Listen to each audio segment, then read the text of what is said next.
الحمد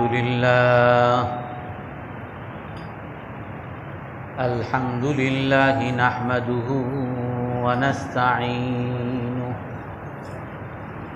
ونستغفره ونؤمن به ونتوكل عليه ونعوذ بالله من شرور أنفسنا ومن سيئات أعمالنا من يهده الله فلا مضل له ومن يضلله فلا هادي له ونشهد أن لا إله إلا الله وحده لا شريك له ونشهد أن سيدنا ومولانا محمدا عبده ورسوله أرسله بالحق بشيرا ونذيرا بين يدي الساعة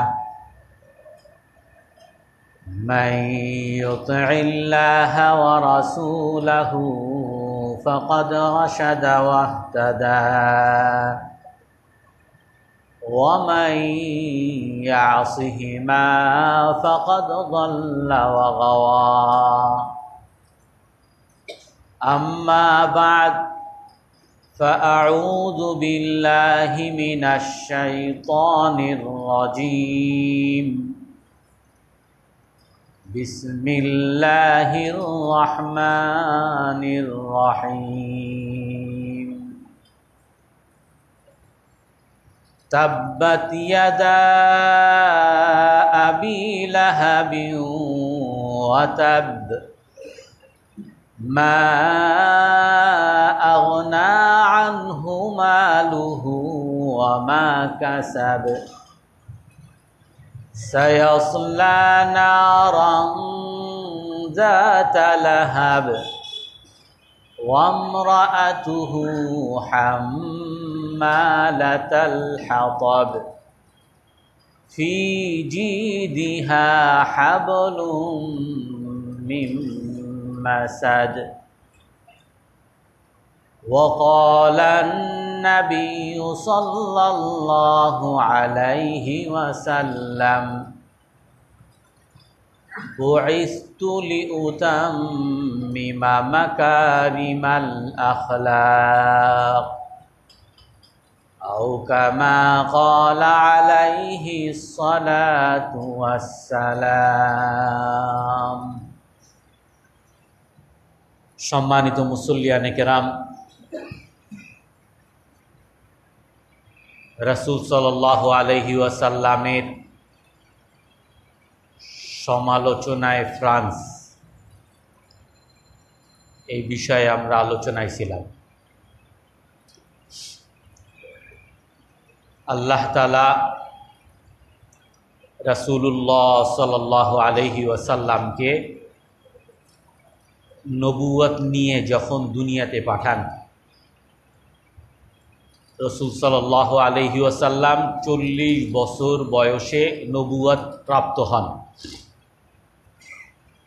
আর এই 40 বছর পর্যন্ত রাসূলুল্লাহ সাল্লাল্লাহু আলাইহি ওয়াসাল্লাম মক্কায় লালিত পালিত হন।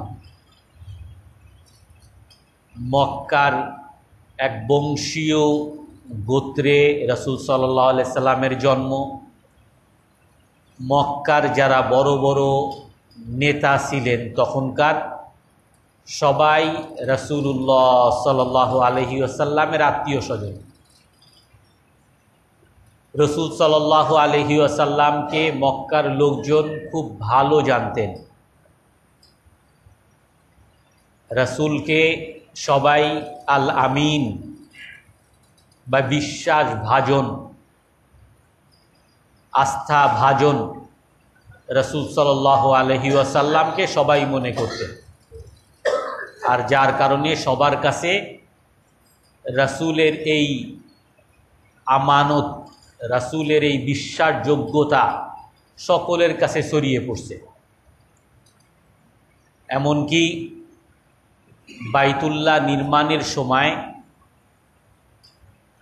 যখন হজরে আসওয়াদকে তার আপন স্থানে কারা রাখবে, এই বিষয়টা নিয়ে যখন কাফেরদের মধ্যে দ্বন্দ্ব লেগেছিল, সেই দ্বন্দ্ব নিরসনের জন্যেও রাসূলুল্লাহ সাল্লাল্লাহু আলাইহি ওয়াসাল্লামকে বিচারক মেনেছিলেন এবং সকলে মিলে রাসূল সাল্লাল্লাহু আলাইহি ওয়াসাল্লামকেই সেই হাজরে আসওয়াদকে আপন স্থানে রাখার জন্য সর্বসম্মতিক্রমে রাসূল সাল্লাল্লাহু আলাইহি ওয়াসাল্লামকেই প্রস্তাবিত করেন এবং রাসূল সাল্লাল্লাহু আলাইহি ওয়াসাল্লাম সকলের কাছে ব্যক্তিগত জীবনের দিক থেকে, পারিবারিক দিক থেকে, সামাজিক দিক থেকে, তখনকার রাষ্ট্রীয় জীবন থেকে সবাই রাসূল সাল্লাল্লাহু আলাইহি ওয়াসাল্লামকে আদর্শ মানতেন। তো আল্লাহ তাআলা যখন রাসূল সাল্লাল্লাহু আলাইহি ওয়াসাল্লামকে নবুয়ত দান করেন, তখন বুখারী শরীফের হাদিস, রাসূল সাল্লাল্লাহু আলাইহি ওয়াসাল্লাম সফা পাহাড়ে যান, আর সফা পাহাড়ে উঠে রাসূল সাল্লাল্লাহু আলাইহি সাল্লাম সবাইকে ডাকেন আসসালাতু জামিআ। আর তখনকার মক্কার যত গোত্র ছিল সেই গোত্রের নাম ধরে ধরে ডাকেন, ইয়া বনি ফেহের, ইয়া বনি কিলাব, ইয়া বনি মাখজুম, বিভিন্ন নাম ধরে, বিভিন্ন গোত্রের নাম ধরে রাসূল সাল্লাল্লাহু আলাইহি সাল্লাম ডাকেন। আর রসুলের ডাকে সবাই সাড়া দিয়ে সেই সফা পাহাড়ের পাদদেশে সবাই একত্রিত হয়। আর সকল আরবরা যখন সেখানে একত্রিত হয়, তখন রাসূল সাল্লাল্লাহু আলাইহি সাল্লাম বলেন, আরাআইতুকুম লাউ আখবারতুকুম আন্না ঈরান ফি ওয়াদি হাযাল জাবাল তুগীরু আলাইকুম আকুনতুম তুসাদ্দিকুনানি। যে হে আরবের বংশধররা, আমি যদি তোমাদেরকে বলি এই পাহাড়ের পিছনে একটা ডাকাত দল অবস্থান করতেছে আর তারা তোমাদের উপরে আক্রমণ করবে, তোমরা সকলে তাদের প্রতিবাদ করার জন্য, তাদের প্রতিরোধ করার জন্য প্রস্তুতি নাও। আমি যদি এরকম একটা খবর তোমাদেরকে দেই, তাহলে কি তোমরা আমার কথাকে বিশ্বাস করবে? মানে কঠিন একটা খবর, যুদ্ধের খবর, যে যুদ্ধের জন্য সবাই তৈরি হয়ে যাও, তোমাদের উপরে বিরাট আক্রমণ হইতেছে। যেরকম একটা কঠিন খবর যদি আমি তোমাদেরকে দেই, আকুনতুম তুসাদ্দিকুনানি, তোমরা কি আমাকে বিশ্বাস করবে? আমার কথা তোমরা কি বিশ্বাস করবে? সকল আরবরা তখন এক বাক্যে বলেছে, নাহনু নুসাদ্দিকুকা ওমা জাররাবনা আলাইকা কাযিবা। আমরা সবাই মিলে আপনাকে বিশ্বাস করব, কারণ আমরা আপনার ব্যাপারে কখনো মিথ্যার অভিজ্ঞতা পাইনি। আপনি কখনো মিথ্যা বলেন নাই, কখনো কাউকে প্রতারণা করেন নাই, কাউকে ধোঁকা দেন নাই, কারো সাথে মিথ্যা বলেন নাই। তো আমাদের এই 40 বছরের আপনার সাথে উঠা বসার দ্বারা আমাদের অভিজ্ঞতা হলো, আপনি যা বলবেন সেটা হলো 100% সত্য, এর মধ্যে কোনো মিথ্যা নাই।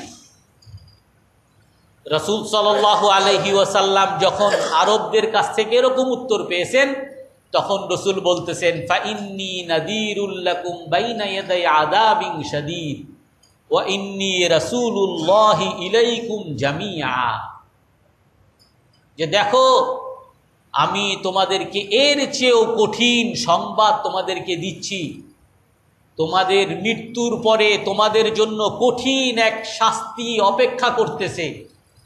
তোমরা যেই মূর্তি পূজার মধ্যে এখন লিপ্ত আছো, এই মূর্তি পূজাকে যদি তোমরা ত্যাগ না করতে পারো, তাহলে এর চেয়ে কঠিন আগুনের শাস্তি তোমাদের জন্য অপেক্ষা করতেছে। আমি সেই ব্যাপারে তোমাদেরকে সতর্ক করতেছি। আর তোমাদেরকে আমি এই ঘোষণা দিচ্ছি, আমি আল্লাহ রব্বুল আলামিনের পক্ষ থেকে তোমাদের কাছে রসুল হিসাবে প্রেরিত হয়েছি। রাসূল সাল্লাল্লাহু আলাইহি ওয়াসাল্লাম যখন এই সংবাদ দিলেন, তখন অনেকেই হতবিহ্বল হয়ে গেছে, কি উত্তর দিবে এখন? রসুলের এই কথা স্বীকার করে তাদের বাপ দাদার ধর্মকে ত্যাগ করার ঘোষণা দিবে, নাকি রসুলকে মিথ্যুক বলবে? কারণ রসুল তো কখনো মিথ্যা বলে নাই। আবার মাত্র বললাম যে উনি মিথ্যা কখনো বলে না, এখন আবার কেমনে বলি যে আপনি মিথ্যুক? এরকম একটা দ্বিধা দ্বন্দ্বে ইতস্ততার মধ্যে যখন ছিল, তখন এক খবিস, ইতিহাসের মধ্যে খবিস, কোরআনের মধ্যে যার ব্যাপারে বর্ণনা আসছে, সেই আবু উতবাহ বিন আব্দুল মুত্তালিব, আবু লাহাব, সে দাঁড়িয়ে গেছে, রসুলের আপন চাচা, আর দাঁড়িয়ে আঙ্গুল উঁচা করে বলে, তাব্বাল্লাক আলিহাজা জামাতানা ইয়া মুহাম্মদ, ধ্বংস হোক হে মুহাম্মদ সাল্লাল্লাহু আলাইহি ওয়াসাল্লাম, তুমি বরবাদ হও, তুমি নাশ হও, তুমি হতাশ হও। বদদুয়া করতেছে রসুলকে, আলিহাজা জামাতানা, এই জন্য আমাদেরকে একত্র করছো, আর কোনো কাজ নাই, এই সব আজাইরা কাজ আর এই ফালতু কাজের জন্য আমাদেরকে একত্র করছো, তুমি ধ্বংস হও। এই কথা বলে রাসূলুল্লাহ সাল্লাল্লাহু আলাইহি ওয়াসাল্লামকে গালিগালাজ করা শুরু করছে আর মিথ্যায়ন করা শুরু করছে। আর তার দেখা দেখি অন্যান্য কাফেররাও রসুলকে মিথ্যুক বলা শুরু করছে। তো যেই ভরা মজলিসে এত বড় একজন সম্মানী ব্যক্তি, যাকে নাকি সবাই সম্মান করত, যাকে পুরো আরব বিশ্ব যাকে নেতা হিসাবে মেনে নেওয়ার জন্য সর্বসম্মত ছিল, সেই মুহাম্মদ সাল্লাল্লাহু আলাইহি ওয়াসাল্লামকে যখন ভরা মজলিসে এভাবে অপমান করা হয়, রাসূল সাল্লাল্লাহু আলাইহি ওয়াসাল্লাম চুপ করে থাকেন। রসুল চুপ করে আছেন। রসুলের এই গালিগালাজের উত্তরে রসুল কিছু বলেন নাই। এর আগে কোরআনে কারীমের মধ্যে আমরা দেখি কওমে সামুদ, কওমে আদ, হুদ আলাইহিস সালামকে গালিগালাজ করতেছে। তারা বলতেছে, ওয়াইলা আদিন আখাহুম হুদা ক্বালা ইয়া কওমি ইবুদুল্লাহা মা লাকুম মিন ইলাহিন গায়রু আফালা তাত্তাকুন ক্বালাল মালাউল্লাযীনা কাফারু মিন কওমিহি মা নারাকা ইল্লা ফি দালালাহ। আদ জাতি হুদ আলাইহিস সালামকে বলে যে, হে হুদ, আমরা তোমাকে একটা পথভ্রষ্ট, পথচ্যুত, পাগল ছাগল ছাড়া কিছুই মনে করতেছি না। নাউযুবিল্লাহ। ওয়া ইন্না লানাযুন্নুকা মিনাল কাযিবিন, আর আমরা সবাই মিলে ঘোষণা করতেছি তুমি মিথ্যুক। আর এর বিপরীতে হুদ আলাইহিস সালাম কি বলেন? ক্বালা ইয়া কওম লাইসা বি দালালা ওয়ালাকিন্নী রাসূলুম মির রাব্বিল আলামিন। হুদ আলাইহিস সালাম বলে, হে আমার জাতি, আমার মধ্যে কোনো পথভ্রষ্টতা নাই, আমার মধ্যে কোনো পাগলামি নাই। লাকিন্নী রাসূলুম মির রাব্বিল আলামিন, উভয় জগতের মালিক সেই আল্লাহ তাআলার পক্ষ থেকে আমি রসূল হিসাবে আসছি।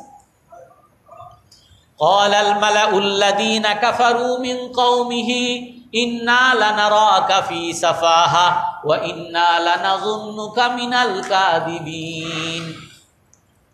ক্বালা ইয়া কওমি লাইসা বি সাফাহাতু ওয়ালাকিন্নী রাসূলুম মির রাব্বিল আলামিন। কওমে সামুদ তারা সালেহ আলাইহিস সালামকে বলতেছে, হে সালেহ, ইন্না লানারাকা ফি সাফাহা, আমরা তোমাকে একটা নির্বোধ, আহমক, ব্যাকুল, তোমাকে একটা মূর্খ মনে করতেছি, আর তুমি একটা মিথ্যুক। কওমে সামুদ যখন সালেহ আলাইহিস সালামকে এই ভাষায় গালি দেয়, সালেহ আলাইহিস সালাম তার প্রতি উত্তরে বলে, ক্বালা ইয়া কওমি লাইসা বি সাফাহা, হে আমার জাতি, আমার মধ্যে কোনো বোকামি নাই, আমার মধ্যে কোনো পাগলামি নাই, আমার মধ্যে কোনো মূর্খতা নাই, বরং আমি রব্বুল আলামিনের পক্ষ থেকে রসুল হিসাবে তোমাদের কাছে আসছি। মূসা আলাইহিস সালাম যখন নাকি ফিরআউনের কাছে দাওয়াত নিয়ে গেছে, ফিরআউন ও মূসা আলাইহিস সালামকে বলে যে ইন্নী লা আযুন্নুকা মিনাল কাযিবিন, আমি তোমাকে একটা মিথ্যুক মনে করতেছি, তোমাকে একটা সন্ত্রাসী মনে করতেছি। আর মূসা আলাইহিস সালাম বলে যে দেখো, আমি কোনো সন্ত্রাসের জন্য আসি নাই, আমি কোনো পাগলামির জন্য আসি নাই, আমি হলাম রাসূলুম মির রব্বিল আলামিন, আমি উভয় জগতের মালিকের পক্ষ থেকে রসুল হিসাবে আসছি। অর্থাৎ কোরআনে কারীমের মধ্যে আল্লাহ তাআলা বর্ণনা করেন, যত রসুল দুনিয়াতে আসছেন সকল রসুলকে ওয়ালাকাদ কুযযিবাত রুসুলুম মিন ক্বাবলিকা ফাকুযযিবু, আল্লাহ তাআলা বলেন আপনার আগে যত রসুলকে আমি দুনিয়াতে পাঠিয়েছি সবাইকে তার জাতিরা গালিগালাজ করেছে আর মিথ্যায়ন করেছে, মিথ্যুক বলেছে। আর সকল নবীগণ যখন দুনিয়াতে আসছেন আর জাতিরা যখন তাকে পাগল ছাগল বলেছেন, তখন নবীগণ তার প্রতি উত্তর দিয়েছেন যে ভাই, তোমরা আমাকে পাগল বলতেছো, আমি পাগল না। তোমরা আমাকে মিথ্যুক বলতেছো, আমি মিথ্যুক না।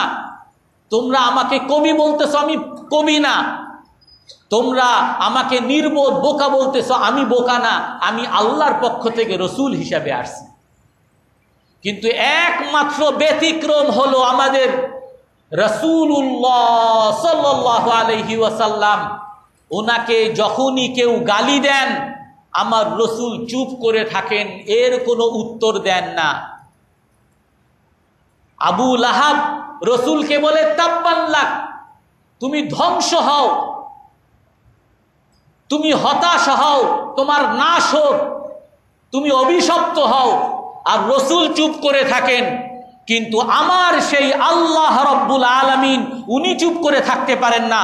ওনার শান শওকতে আর সহ্য হয় না, সাথে সাথে আল্লাহ তাআলা আয়াত নাজিল করেন, তাব্বাত ইয়াদা আবি লাহাব।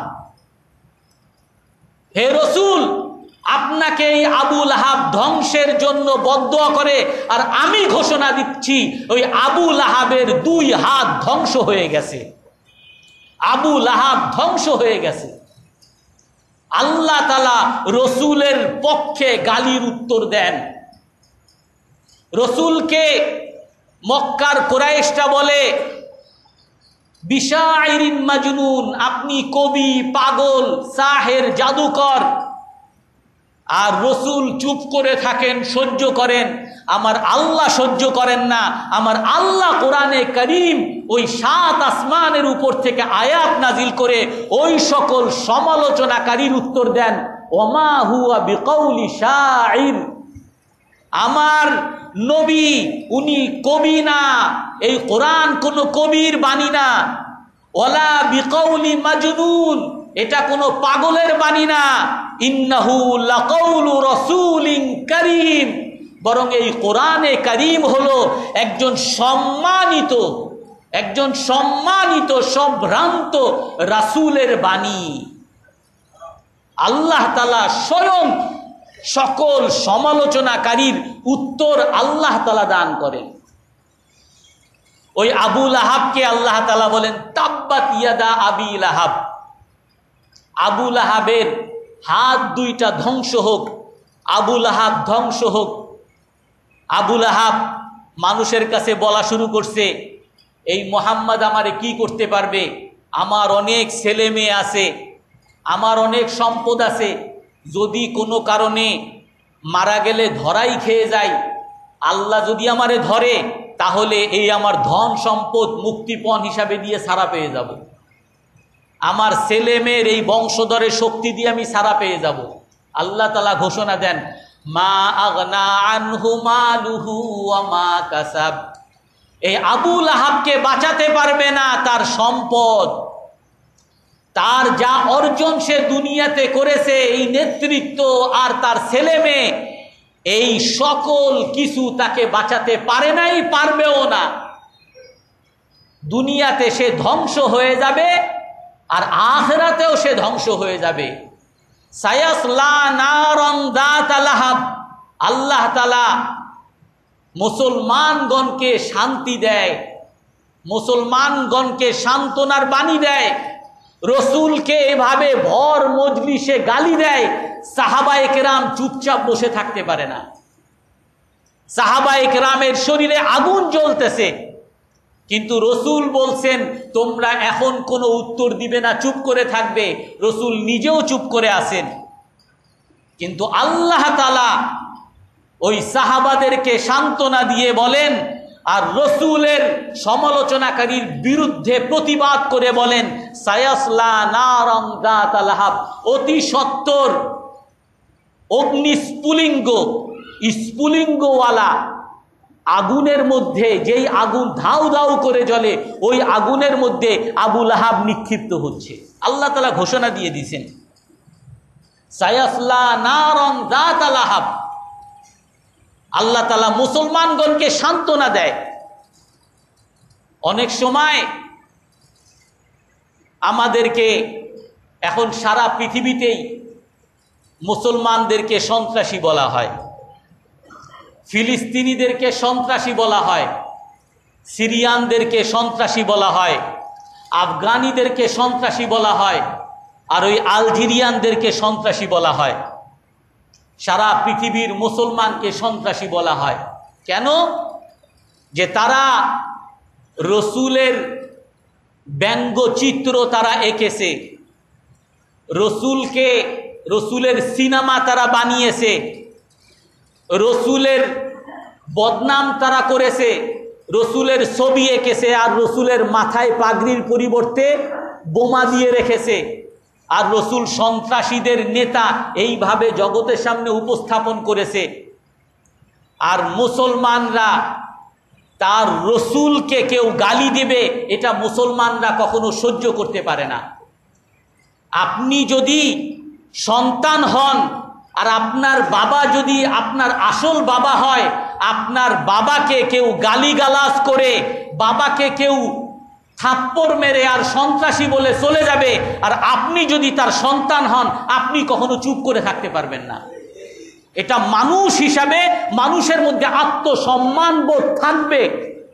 আমি যদি রসুলের উম্মত হই, রসুলকে যদি আমি ভালোবেসে থাকি, তো রসুলকেই যদি কেউ মিথ্যা গালিগালাজ করে, আমি চুপ করে থাকতে পারি না। আর যখনই আমার রসুলকে তারা গালিগালাজ করে, এর বিরুদ্ধে যখন কোনো মুসলমান প্রতিবাদ করে, তখন ওই মুসলমানকে তারা সন্ত্রাসী বলে আখ্যায়িত করে, যে এ সন্ত্রাসের মতো প্রতিবাদ করে। ছবি দেয়, হেফাজতিদের ছবি, এরকম হা করে দুই হাত উঁচা করে প্রতিবাদ করতেছে, দেখো মোল্লারা কত বড় সন্ত্রাসী। তার আগে যে তুমি আমারে মারছো, তার আগে যে তুমি আমার রসুলকে গালি দিছো, সেইটা কেন উপস্থাপন করো না? সূত্রটা কারা শুরু করছে? সন্ত্রাস তো তোমরা শুরু করছো, আমরা তো শুধু প্রতিবাদ করতেছি। তো কোন মুসলমান এটা সহ্য করতে পারে না, আল্লাহ তাআলা স্বয়ং সহ্য করতে পারেন নাই। আর যার কারণে আল্লাহ তাআলা ওই সমালোচনাকারীর, তিরস্কারকারী আবু লাহাবের প্রতি উত্তর স্বয়ং আল্লাহ তাআলা দান করতেছে।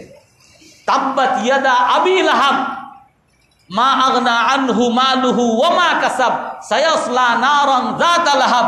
অতি সত্বর স্ফুলিঙ্গওয়ালা আগুনের মধ্যে সে নিক্ষিপ্ত হবে। ওয়ামরাআতুহু হাম্মালাতাল হাতাব। আর তার স্ত্রী হলো তার স্ত্রী লাকড়ি বহনকারী, তার স্ত্রী। ফি জিদিহা হাবলুম মিন মাসাদ। আর তার গলার মধ্যে রশিদ, তাগার রশি তার গলার মধ্যে আছে। শাব্দিক অর্থ এটা। তার স্ত্রী উম্মে জামিল, সে রসুল সাল্লাল্লাহু আলাইহি ওয়াসাল্লামকে তো সমালোচনা করতই, তিরস্কার করতই। রসুল সাল্লাল্লাহু আলাইহি ওয়াসাল্লামের যেই পথে আসা যাওয়া করতেন ওখানে কাঁটা বিছিয়ে রাখত, রাত্রেবেলা কাঁটা বিছিয়ে রাখত। রসুল বাসা থেকে বের হইলেই দেখতো কাঁটা, আর ওই কাঁটাগুলো সরিয়ে দিত। রসুলের প্রতি তার এত বিদ্বেষ যে সে নিজে সেই দূর থেকে ওই কাঁটা গাছ নিজের কাঁধে বহন করে এনে রসুলের রাস্তায় দিয়ে দিত। তাফসির ইবনে কাসিরের মধ্যে আসছে। আর যার কারণে আল্লাহ তাআলা বলতেছে যে তার স্ত্রী হলো লাকড়ি বহনকারী। আর সে এই রসুলকে যে শুধু কাঁটা দিয়ে রসুলকে যে কষ্ট দিতেন তা না, বরং মানুষের কাছে কাছে গিয়ে বলতেন মুজাম্মামান আসাইনা দীনাহু আবাইনা, যে সবচেয়ে নিকৃষ্ট মানুষ তারে আমরা মানি নাই। রসুল সাল্লাল্লাহু আলাইহি ওয়াসাল্লাম নাম হলো মুহাম্মদ, প্রশংসিত মানুষ। আর তার বিপরীতে সেই বলে মুজাম্মামান, সবচেয়ে নিকৃষ্ট মানুষ, নিন্দনীয় মানুষ, তারে আমরা মানি নাই। দীনাহু আবাইনা, সে যে দিন আছে এই দিনও অস্বীকার করছি। এইগুলো বলে বলে মানুষের কাছে দৌড়াইতো। যখন নাকি এই আয়াত নাজিল হয়েছে, এই সূরা তাব্বাত ইয়াদা আবি লাহাব, আর এই সূরার মধ্যে তার স্ত্রীরও বদনাম করা হয়েছে, আমরাতুহু হাম্মালাতাল হাতাব, সাথে সাথে ওই উম্মে জামিল সে হাতে একটা কুড়াল নিছে। হাদিসের কিতাবগুলোতে আসছে, তাফসির ইবনে কাসিরেও আছে। হাতে কুড়াল নিয়ে সে মক্কার অলিতে গলিতে ঘুরতেছে, মুহাম্মদ কই, তাকে আজকে দুই টুকরা করব। কেন? সে আমার নিন্দা করছে, আমার তিরস্কার করছে। বর্তমানে যেরকম আমার রসুলকে তিরস্কার করলে এটা হলো বাকস্বাধীনতা, আর তার বিপরীতে আমাকে কেন গালি দিলেন এর প্রতিবাদ যদি আমি করি এটা হয়ে যাবে সন্ত্রাস। এর প্রতিবাদে যদি আমি শত্রুতা প্রদর্শনের জন্য আমি যদি তাদের পণ্য বয়কট করি এটা হলো সন্ত্রাস, এটা হলো সাম্প্রদায়িকতা। আজকে এই সাম্প্রদায়িকতা আর আজকে এই সন্ত্রাসের কথা বলে ফ্রান্সের মধ্যে কয়েক শত, সেখানে 350 মসজিদ আছে, তার মধ্যে অধিকাংশ মসজিদ তারা বন্ধ করে দিছে, সন্ত্রাস দমন করে। অনেক মাদ্রাসা ছিল, মাদ্রাসা বন্ধ করে দিছে। নারীদের হিজাব পরার ক্ষেত্রে তো অনেক আগেই তাদের মধ্যে অনেক বিদ্বেষ আসে। তারা ইসলামোফোবিয়া নামে মুসলিম বিদ্বেষ পুরো ফ্রান্সের মধ্যে আগের থেকেই ছড়ানো আছে। কোনো নারীকে যদি হিজাব পরা দেখে, মুসলিম নারী দেখলেই তাকে বিভিন্নভাবে অপমান করে, অনেক সময় ছুরি মারে, অনেক সময় ধর্ষণ করে। মুসলমান কোনো দাড়িওয়ালা কাউকে দেখলে তাকে হত্যা করে, তাকে মারে। এগুলো তো আছেই, কিন্তু এগুলো সন্ত্রাস হিসাবে দেখে না। এগুলো ফ্রান্সের সরকার আর ইউরোপিয়ান সরকার, পুরো ইউরোপের মধ্যে ইসলামোফোবিয়া আছে, মুসলিম বিদ্বেষ আছে। তারা অযথা সাধারণ এক মুসলমানকে রাস্তায় পাইছে ছুরি মারবে, একটা নারীকে বোরকা পরা পাইছে তার উপরে অ্যাসিড মারবে। আর এইটাকে তারা বাক স্বাধীনতা হিসাবে চালিয়ে দেয়, এটা তার স্বাধীনতা। আর এর বিরুদ্ধে যখন কোনো মুসলমান প্রতিবাদ করে, পণ্য বয়কটের ঘোষণা দেয়, তখন এটা সন্ত্রাস হয়ে যায়। আর সন্ত্রাস দমন করার নামে পুরো ইউরোপে এখন মুসলমানদেরকে কোণঠাসা করে ফেলা হয়েছে, মসজিদ বন্ধ করে দেওয়া হয়েছে। কোনো দাড়িওয়ালা কাউকে দেখলে তাকে ইসলামী জঙ্গি বলে জেলখানায় নিয়ে যাওয়া হয়। ওই একই ধারায় উম্মে জামিল, সে তার আগে রসুলকে এত গালিগালাজ করছে, তাতে কোনো দোষ হয় নাই, কিন্তু রসুলও তার গালিগালাজের উত্তর দেন নাই, উত্তর দিয়েছেন স্বয়ং আল্লাহ তাআলা। কেন আল্লাহ তাআলা ওই উম্মে জামিলের বদনাম করলো? কেন আল্লাহ তাআলা বাক স্বাধীনতার নামে তার কেন বদনাম করলো? এই জন্য সে একটা কুরআন নিয়ে রাস্তায় রাস্তায় ঘুরতেছে, মুহাম্মদ কই, তাকে আমি দুই টুকরা করব। হাদিসের মধ্যে আসছে যে রাসূল সাল্লাল্লাহু আলাইহি ওয়াসাল্লাম আবু বকর রাদিয়াল্লাহু তাআলা আনহুর সাথে কাবা ঘরের পাশে বসা ছিলেন। উম্মে জামিল সব জায়গায় ঘুরতে ঘুরতে আসছে, দূর থেকে দেখাইছে একজন ওইখানে মুহাম্মদ বসা আছে সাল্লাল্লাহু আলাইহি ওয়াসাল্লাম, সে ওই কুরআন নিয়ে আসতেছে রসুলের দিকে। তখন আবু বকর রাদিয়াল্লাহু তাআলা আনহু রসুলকে বলতেছেন, হে আল্লাহর রসুল, উম্মে জামিল তো কুরআন নিয়ে আসতেছে, কাণ্ড তো ঘটাবে, আপনি এখান থেকে সরে পড়েন। আর না হয় আমরা সরে পড়ি। রসুল সাল্লাল্লাহু আলাইহি সাল্লাম বলেন যে না, চুপ করে থাকো, তুমি বসে থাকো। তো বসেছিলেন। উম্মে জামিল আসছে, আসার পরে আবু বকর রাদিয়াল্লাহু তাআলা আনহুকে জিজ্ঞাসা করেন, আইনা সাহিবুকা, সাহিবুকা ইস্তাহজিউ বি, তোমার সঙ্গী কই? তোমার সঙ্গী নাকি আমার গালিগালাজ করে, আমার তিরস্কার করে। তো আবু বকর রাদিয়াল্লাহু তাআলা আনহু বলেন, সাহিবি লাম ইস্তাহজি বি, আমার সঙ্গী সে তো তোমার কোনো গালিগালাজ করে নাই। তখন উম্মে জামিল বলে, আনা উসাদ্দিকুক, তুমি একজন সত্যবাদী মানুষ, আমি তোমারে বিশ্বাস করি। এই কথা বলে ওখান থেকে চলে গেছে। রসুল পাশে বসে আছেন। আবু বকর রাদিয়াল্লাহু তাআলা আনহু জিজ্ঞাসা করেন, হে রসুল, উম্মে জামিল আপনাকে কি দেখে নাই? বলে, ইন্নাল্লাহা আরসালা মালাকান ইয়াস্তুরুনি আন রুয়াতি উম্মে জামিল।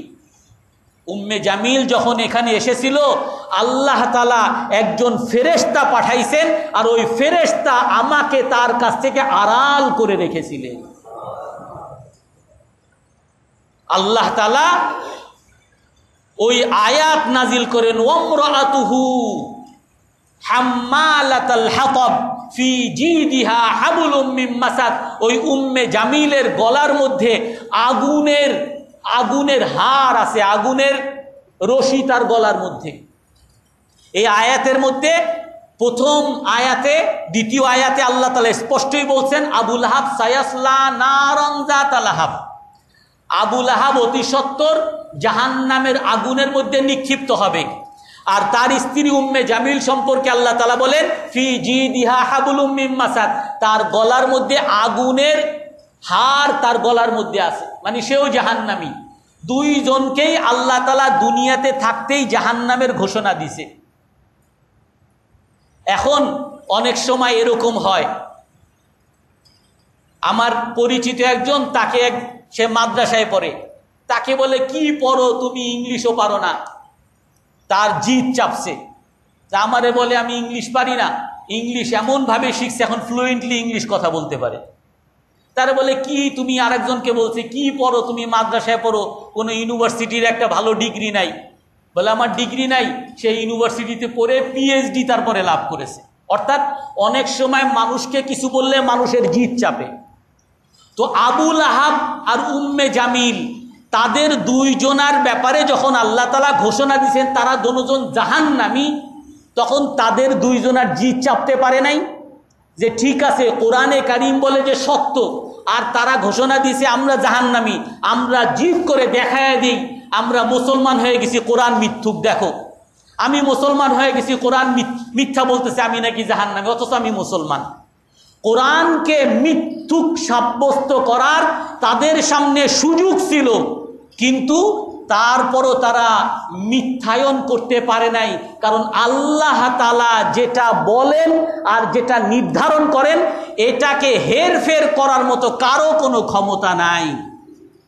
আর কোরআনে কারীমকে আল্লাহ তাআলা এমন কিতাব হিসাবে নাজিল করছেন যে এই কোরআনে কারীমের মধ্যে মিথ্যার কোনো অবকাশ, কোনো লেশ মাত্র কেউ কোনো দিন বের করতে পারবে না।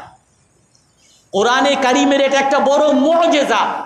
রাসূল সাল্লাল্লাহু আলাইহি সাল্লাম যে সত্যবাদী, এটা একটা জীবন্ত মুআজিজা, কাফেরদের সামনে একটা বড় মুআজিজা। দেখো আমার আল্লাহ দুনিয়ার মধ্যে থাকতেই আবু লাহাব আর উম্মে জামিল তাদের দুইজনকে জাহান্নামের ঘোষণা দিছে। কোরআনে বলতেছে তারা জাহান্নামী, আর তোমরা মৃত্যু পর্যন্ত অপেক্ষা করে দেখো কোরআন কি সত্য না মিথ্যা। আর তারা মৃত্যু পর্যন্ত দেখছে যে তারা জাহান্নামী, যেরকম ভাবে আল্লাহ তাআলা কোরআনের মধ্যে বলছে। এটা একটা আরেকটা বড় মুআজিজা। এই জন্য আল্লাহ তাআলার এটা নিয়ম যে আল্লাহ তাআলা রাসূলুল্লাহ সাল্লাল্লাহু আলাইহি ওয়াসাল্লামকে বিভিন্ন কাফের মুশরিকরা গালিগালাজ করবে, তিরস্কার করবে, কিন্তু মুসলমানদের পরীক্ষা হলো তখন যে মুসলমান তাদের ইসলাম এবং ঈমানের শক্তিকে সে কিভাবে জাহির করে, তার ঈমানের দাবিকে সে কিভাবে জাহির করে, ঈমানের পরীক্ষা সে কিভাবে উপস্থাপন করে। আজকে আমাদের সচেতন হওয়া দরকার। আজকে আমরা অনেক দুঃখের সাথে বলতে হয়, অনেক মুসলমানরা আমরা এই সকল কাফের মুশরিকদের প্রচারণায়, অপপ্রচারে আমরা নিজেরা বিভ্রান্ত হয়ে গেছি। এই যে ফ্রান্স, তারা রসুলকে সন্ত্রাসী বলে, ইসলামকে সন্ত্রাসের ধর্ম বলে, তারা মুসলিমদেরকে সন্ত্রাসী বলে, আর এখন সন্ত্রাস দমনের নামে সারা পৃথিবীব্যাপী সবাই মিলে একতাবদ্ধ হয়েছে সন্ত্রাস দমন করা লাগবে। আর আমরা যদি এই ফ্রান্সের ইতিহাস আগে এবং বর্তমানে যদি একটু পর্যালোচনা করি, এই ফ্রান্স সেই ফ্রান্স যারা নাকি 42টা আফ্রিকান দেশকে তারা শোষণ করেছে। আমাদের বাংলাদেশ সহ ইন্ডিয়া, পাকিস্তান, বার্মা বিভিন্ন দেশকে যেরকম যুক্তরাজ্য, ব্রিটেন, ইংল্যান্ড আমাদেরকে শোষণ করেছিল, আমাদেরকে গোলাম বানিয়ে রাখছিল। 1970 সনে, 1870 সনে আমাদেরকে না খাইয়ে 70,000 দুর্ভিক্ষে পড়ে আমাদের এই বাংলা উড়িষ্যার 70,000 মানুষ আমরা দুর্ভিক্ষে পড়ে না খেয়ে মারা গেছি। এই সমস্ত সভ্য দাবিদার ইংরেজরা আমাদেরকে না খাইয়ে 70,000 মানুষ মারছে। এখনো ইতিহাসে এগুলো ছবি সহ এগুলো লিপিবদ্ধ আছে। এইরকম ফ্রান্স 1525 সন থেকে, অর্থাৎ প্রায় 400 বছর আগ থেকে 42টা আফ্রিকান দেশকে তারা শোষণ করেছে। সেনেগাল সহ অনেকগুলো দেশকে তারা শুধুমাত্র দাস বিক্রির বাজার হিসাবে ব্যবহার করত। ওই সকল দেশের মানুষদেরকে তারা দাসী বানিয়ে আমেরিকায় বিক্রি করত, ইউরোপের বিভিন্ন দেশে বিক্রি করত। এগুলো একটাও মিথ্যা বলতে দেখছি না, সকল কিছু ইতিহাসের মধ্যে লিপিবদ্ধ আছে, ডকুমেন্ট আছে, আমার কাছেও আছে। আর এই সকল দেশের মধ্যে যখনই কোনো একটা দেশ এই শোষণের বিরুদ্ধে যখনই কেউ মাথাচাড়া দিছে, তাদের বিরুদ্ধে গণহত্যা চালিয়েছে। কুবকুব নামে গণহত্যার কথা আমি বলেছিলাম। সেই কুবকুব এলাকার মধ্যে তারা সেখানকার নেতাদেরকে একত্রিত করে 400 বড় বড় নেতা আর এছাড়া হাজার হাজার মানুষকে একেবারে প্রকাশ্যে জবাই করে মাথার খুলিগুলো ঝুলিয়ে রাখছে, কেউ যাতে দ্বিতীয়বার বিদ্রোহ করার সাহস না পায়।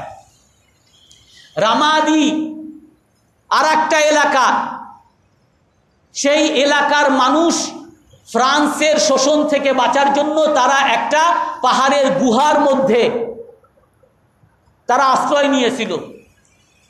ফ্রান্স এতটা বর্বর, সেখানে আগুন জ্বালিয়ে দিছে, এই পাশ থেকে ওই পাশ থেকে, গুহার দোনো পাশ থেকে আগুন জ্বালিয়ে ওইখানে 1600 পরিবার, মানে কয়েক হাজার মানুষ, তাদেরকে জীবন্ত জ্বালিয়ে তারা সারখার করে হত্যা করছে।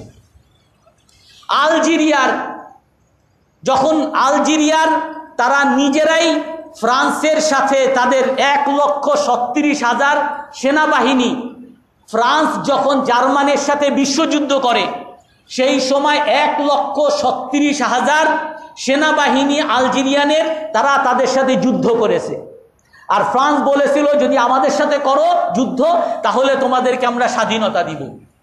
আর যুদ্ধ শেষ হওয়ার পরে ওই আলজেরিয়ানরা যখন নাকি তারা তাদের স্বাধীনতা চেয়েছে, তখন তাদেরকে এমনভাবে দমন করছে, 40,000 সেনাবাহিনীকে, আলজেরিয়ান সেনাবাহিনীকে হত্যা করে তাদের কল্লাগুলো, মাথাগুলো আলাদা করে শরীরটা জ্বালিয়ে দিয়ে কল্লাগুলো ওই আলজেরিয়ায় ঝুলিয়ে রাখছে 19 শতকে। এবং সেখান থেকে 18,000 মাথার খুলি এখন পর্যন্ত ফ্রান্সের জাদুঘরের মধ্যে এখন পর্যন্ত এগুলো সংরক্ষিত আছে। এখন আলজেরিয়ান সরকার ফ্রান্সের সাথে এই 2019 সনেও তাদের সাথে বিভিন্ন চুক্তি করেছে যে আমাদের ওই মুক্তিযোদ্ধাদের খুলিগুলো তোমরা ফেরত দাও, যাতে আমরা আমাদের ইসলাম ধর্মের অনুযায়ী তাদেরকে দাফন করতে পারি। একটা চুক্তি হয়েছে তাদের মধ্যে। অর্থাৎ তারা মুসলমানদেরকে বিভিন্নভাবে, মুসলমানদেরকে তারা সন্ত্রাসী বলে, আইএসকে তারা সন্ত্রাসী বলে, অথচ আইএস কোনোদিন কোনো মুসলমান বলে নাই যে এরা আমাদের দলের লোক। আর আইএস তারা মানুষের কল্লাকে আলাদা করছে, জ্বালিয়ে দিছে, আর মুসলমানরা এরকম কল্লা আলাদা করে জ্বালিয়ে দেয়। এইগুলো বলে মুসলমানদের বিরুদ্ধে সারা পৃথিবীর মানসিকতা, জনরোষ আরো বিক্ষুব্ধ করছে। অথচ এই ফ্রান্স তারা স্বীকৃতভাবে মানুষের কল্লা আলাদা করে তাদের দেশে ঝুলিয়ে রাখছে। এখন পর্যন্ত তাদের জাদু করে তারা ঝুলিয়ে রাখছে। শুধু তাই না, যুক্তরাজ্য, ব্রিটেন, ইংল্যান্ড আমাদেরকে স্বাধীনতা দিয়েছে 47 সনে। স্বাধীনতা দেওয়ার পর থেকে তারা আমাদেরকে পরাধীন করে রাখছে শুধু সংস্কৃতি দিয়ে আর শিক্ষা দিয়ে। আমরা এখন পর্যন্ত আমরা যারা বড় ইংরেজি পারে তাদেরকেই আমরা বড় শিক্ষিত মনে করি।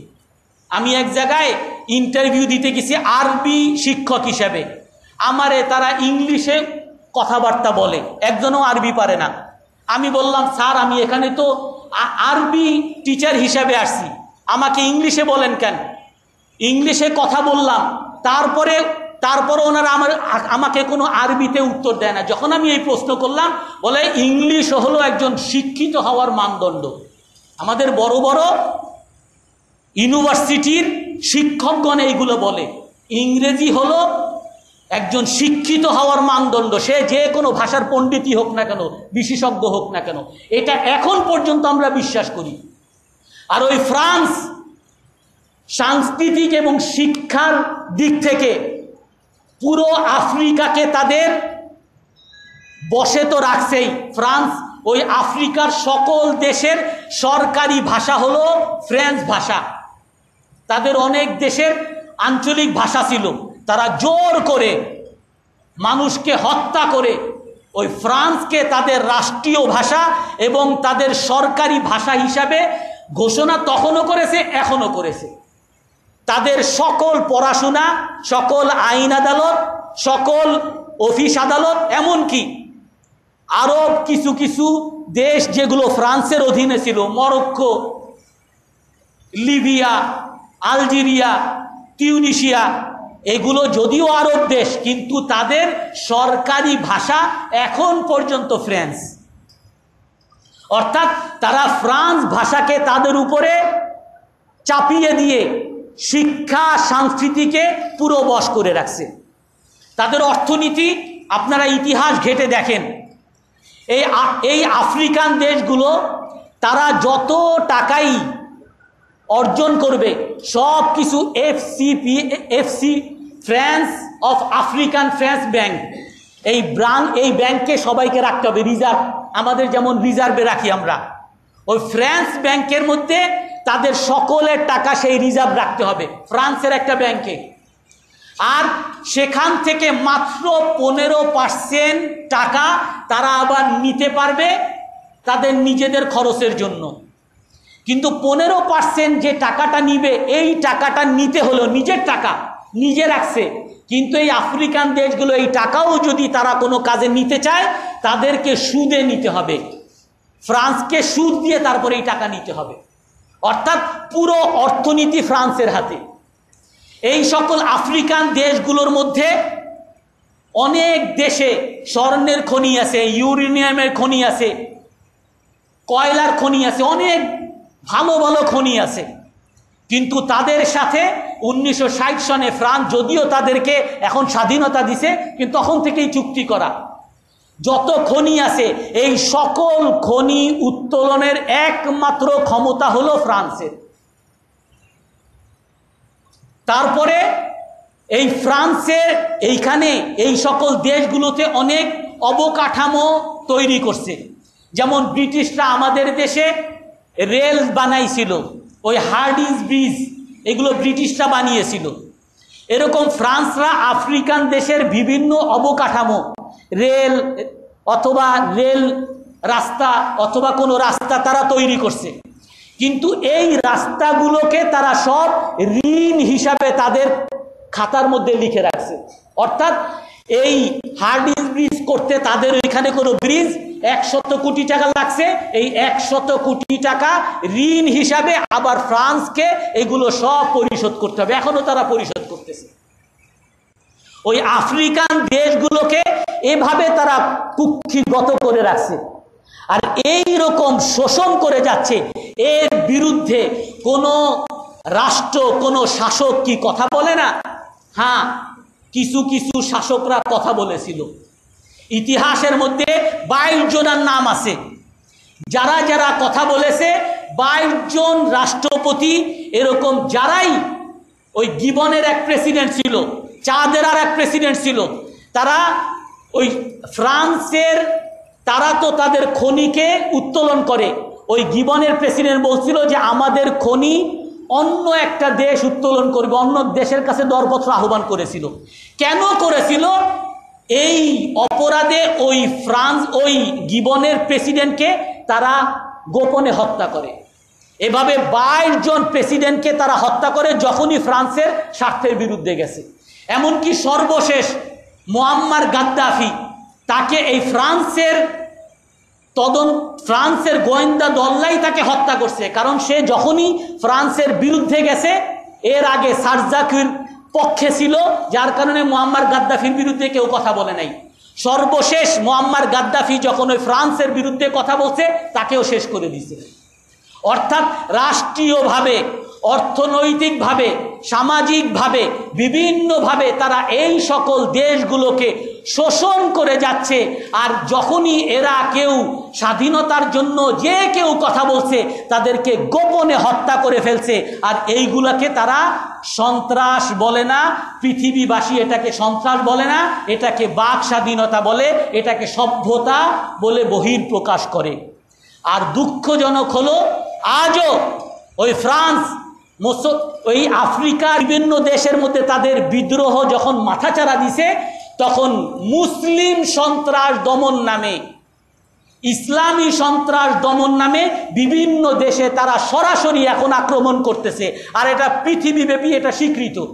ওই জর্জ বুশ ঘোষণা দিয়ে গেছে যে আমাদের সারা পৃথিবীর একটাই যুদ্ধ, সন্ত্রাসের বিরুদ্ধে যুদ্ধ। সকল দেশ, যত দেশ পৃথিবীতে আছে, সবাই এই অঙ্গীকার করছে যে আমরা সবাই মিলে সন্ত্রাসের বিরুদ্ধে যুদ্ধ করব। আর সন্ত্রাস কি? ইসলামী সন্ত্রাস, মুসলমানরা হলো সন্ত্রাসী। আর এই ফ্রান্স এত বড় সন্ত্রাসী, তাদের যে দেশে কিছুদিন আগে, আপনারা ভালো করে বিভিন্ন খবর পড়েন, এই যে কিছুদিন আগে একজন চেচেনিয়ার একজন যুবক এক শিক্ষককে যে হত্যা করছে, জবাই করছে, আর সেই শিক্ষক রাসূল সাল্লাল্লাহু আলাইহি সাল্লামের কার্টুন নিয়ে ক্লাসের মধ্যে ছাত্রদেরকে, রসুলকে ব্যঙ্গ করেছে। আর তার প্রতিবাদে ওই চেচেনিয়ার ওই ছাত্র, সে যে তাকে হত্যা করছে, অনেক পত্রিকা, অনেক উপসম্পাদকীয় তো বলে যে এটাও ওই ফ্রান্সের গোয়েন্দা সংস্থার কাজ।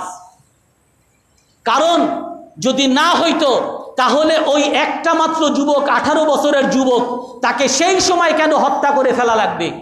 তাকে ধরতে পারতেছে, আপনি ধরেন, তার তদন্ত করেন, সে আসলেই অপরাধী, কেন করছে, এর পিছনে কারা, সব বের করেন। সব না করে আপনি তাকে সাথে সাথে হত্যা করলেন। শুধু তাই না, তার পরবর্তী ওই নাইলন আর একটা শহরে, সেখানে ক্যাথলিকের 3 জনকে, চার্চকে সেখানে হত্যা করা হয়েছে। সেখানে পরে বের হয়েছে যে ওই হত্যাকাণ্ড যদিও বলা হয়েছে মুসলমানরা করছে, মুসলমানরা করে নাই। সেখানে এক ক্যাথলিক আর একজনার, এক স্বামীর স্ত্রীর সাথে অবৈধ ধর্ষণ করেছে। আর সেই স্বামী সহ্য করতে না পেরে সেই ক্যাথলিক চার্চকে সে হত্যা করছে, আর সাথে অন্যদেরকে হত্যা করছে। মুসলিমরা সেখানে হত্যার মধ্যে জড়িত না। এমনকি কানাডার মধ্যে কিছুদিন আগে, আমার কাছে এখনো কানাডার পত্রিকার আছে আমার কাছে এখনো, কানাডার একটা শহরের মধ্যে একজনকে হত্যা করা হয়েছে, এক চার্চকে হত্যা করা হয়েছে। আর সেখানে প্রথমে ঘোষণা দেওয়া হয়েছে একজন মুসলিম সন্ত্রাসী হত্যা করছে। পরে দেখা গেল যে না, সে মুসলমান না, সে একজন খ্রিস্টান। খ্রিস্টানই তাদের আভ্যন্তরীণ কোন্দলের জন্য তাকে হত্যা করছে। অর্থাৎ পৃথিবীব্যাপী এরকম সারা পৃথিবীতে বিভিন্ন জায়গায় মুসলমানদের নাম দিয়ে তারা বিভিন্ন জায়গায় আগুন জ্বালায়, বোম ফুটায়, বিভিন্ন কাফেরদের বিরুদ্ধে, বিভিন্ন দূতের বিরুদ্ধে তারা হামলা চালায়, আর এগুলো মুসলমানদের নাম দেয়। কারণ যদিও ধরে নেই, যদি কোনো উগ্র মুসলমান এই সকল কাজ করেছে, এটা ওই ফ্রান্সের ইমানুয়েল ম্যাক্রো যেরকম জানে, সারা পৃথিবীর মানুষ জানে যে কোরআনে কারিম আমাদের সারা পৃথিবীর শান্তির দূত রাসূলুল্লাহ সাল্লাল্লাহু আলাইহি ওয়াসাল্লাম প্রকাশ্য ঘোষণা দিয়েছেন, আলা মান যালামা মুআহিদান আও কাল্লাফাহু ফাওকাল তাকা আও আযা জিম্মিয়ান ফাআনা খাসমুহু ইয়াউমাল কিয়ামা। রাসূল ঘোষণা দিয়েছেন, যদি কেউ কোনো বিজাতি যার সাথে চুক্তি আছে, নিরাপত্তা প্রাপ্ত কোনো কাফেরকে কেউ যদি জুলুম করে, কেউ যদি তাকে কাজে নিয়ে, চাকরিতে নিয়ে সামর্থ্যের চেয়ে বেশি কাজ দেয়, কেউ যদি কোনো বিধর্মীকে কষ্ট দেয়, অন্যায়ভাবে কষ্ট দেয়, আমার রাসূল ঘোষণা দেন, ফাআনা খাসমুহু ইয়াউমাল কিয়ামা, আমি কিয়ামতের দিন ওই মুসলমানের বিরুদ্ধে ওই কাফেরের পক্ষ হয়ে আমি মামলা চালাবো। আমার রাসূল যেখানে সকল কাফেরদেরকে, নিরাপত্তা প্রাপ্ত কাফেরদেরকে হত্যা করতে নিষেধ করছেন, আমার কোরআনে কারিম যেখানে শান্তি প্রসারিত করার, শান্তির বাণী ছড়িয়ে দেওয়ার যেখানে ঘোষণা দিয়েছেন, সেখানে কোনো মুসলমান বা ইসলামকে সন্ত্রাসের সাথে গুলিয়ে ফেলা কখনোই এটা কোনো শিক্ষিত মানুষের কাজ হইতে পারে না। ষড়যন্ত্রকারী ইমানুয়েল ম্যাক্রো ও নিজেও জানে ইসলাম কখনো সন্ত্রাসকে প্রপোজ করে না, আর সে নিজে বলতেছে যে ইসলাম সন্ত্রাসের ধর্ম, মুসলমানরা হলো সন্ত্রাসী। এগুলো হলো তাদের ষড়যন্ত্র।